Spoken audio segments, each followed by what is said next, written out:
আমরা প্রত্যাহার করার জন্য আজকে এই আন্দোলন শুধু আমরা গোটা ভারত জুড়ে সমস্ত সম্প্রদায় জাতি ধর্ম বর্ণ নিয়ে সবাই মিলে কাঁধে কাঁধ মিলে পথে নেমেছেন। একটাই কারণ, সংবিধান বিরোধী আইন পাশ করেছে। তাই আমাদের এই আন্দোলন একটাই আওয়াজ, এই আইনকে বাতিল করতে হবে। বিগত দিন যেভাবে ওয়াকফ ছিল সেই জায়গায় ফিরিয়ে দিতে হবে, তা না হলে আমাদের আন্দোলন বন্ধ হবে না। মূলত কি কি দাবি রয়েছে আপনাদের এই গর্জে ওঠার? দাবি আমাদের এটাই যে বিগত দিন আমাদের ভারতবর্ষ জুড়ে মুসলিম উম্মাহ আল্লাহর রাস্তায় মসজিদ, মাদ্রাসা, ঈদগাহ, খানকা, কবরস্থানে হেফাজতের জন্য হাজার হাজার কোটি টাকা সম্পত্তি তাঁরা আল্লাহর রাস্তায় ব্যয় করেছেন। একটাই কারণ, আখিরাতের জন্য এবং দুনিয়াবি অসহায় গরিব তাঁদের মুখের দিকে দাঁড়িয়ে তাকিয়ে কিছু সরাইখানা, কিছু হোস্টেল সেগুলো করার জন্য, হসপিটাল করার জন্য দান করেছে। আজকে কেন্দ্রীয় সরকার যেভাবে দিনের পর দিন কখনো নোটবন্দির নামে, কখনো আপনার এনআরসি এর নামে, কখনো আবার এই ধর্মের ভেদাভেদ করার জন্য সেই দলের রাজনৈতিক নেতারা যে নোংরা নোংরা ভাষণ দিয়ে সব কিছু করে যখন তারা কিছুতে উপকৃত হতে পারছে না, লাস্ট তারা এসে দাঁড়িয়েছে কি ওয়াকফ আইনকে বাতিল করবে। কেন?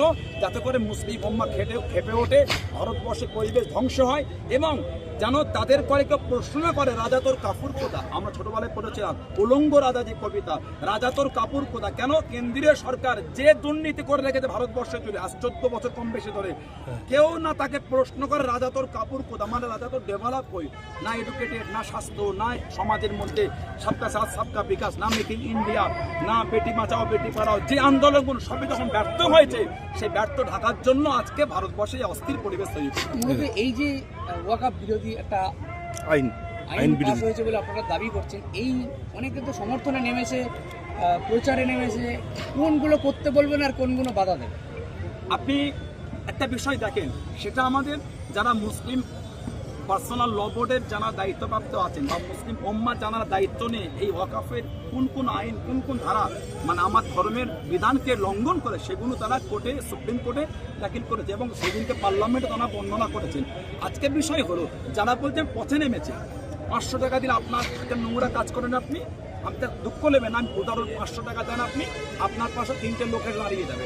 এরকম কিছু ব্যক্তি আছে আপনি বলেন ধর্মের মধ্যে অশান্তি লাগাবার জন্য অনেক সময় মন্দির বা মসজিদে ভিন্ন সম্প্রদায়ের ব্যক্তিদের দিয়ে আপত্তিজনক কিছু ঘটাবার অনেকে চেষ্টা করে, সেগুলো সাকসেসফুল হয়নি। তাই আপনি ওয়াকফের বিলের বিরুদ্ধে ভেবেলেন, সেরকম কিছু ব্যক্তিকে তারা অর্থন লোক দেখিয়ে কিনে তারা মুসলিম সাজিয়ে রাস্তায় নামিয়ে তাদের সাপোর্টে দেখাতে চাইছে।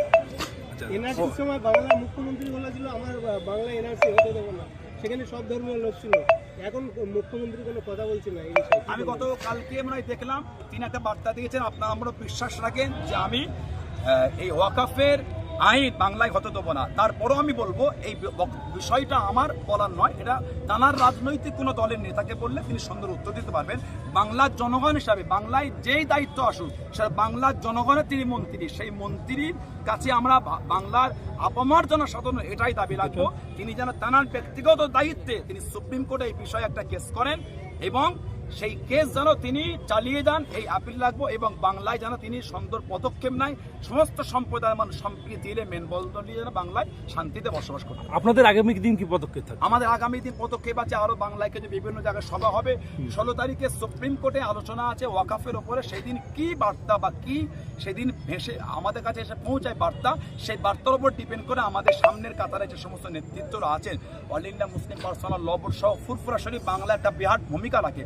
আমাদের পূর্ব দরবার শরীফ মুরব্বী পীর সাহেবরা আছেন, পীরজাদারা আছেন এবং অন্য অন্য রাজ্যে এরকম ক্ষমতাওয়ালা দায়িত্বপ্রাপ্ত মুসলিম লিডাররা আছেন এবং জনদরই আছেন এবং হিন্দু সম্প্রদায়ের অনেক ভাই আছেন, খ্রিস্টানরা আছেন, দলিতরা আছেন। তারা সবাই এক জায়গায় গোলটেবিল করে যে নেতৃত্ব দিয়ে যে আমাদের আলোচনা উঠে আসবে, সেই আলোচনা সেই পদক্ষেপ নিয়ে আমরা আগিয়ে যাবো।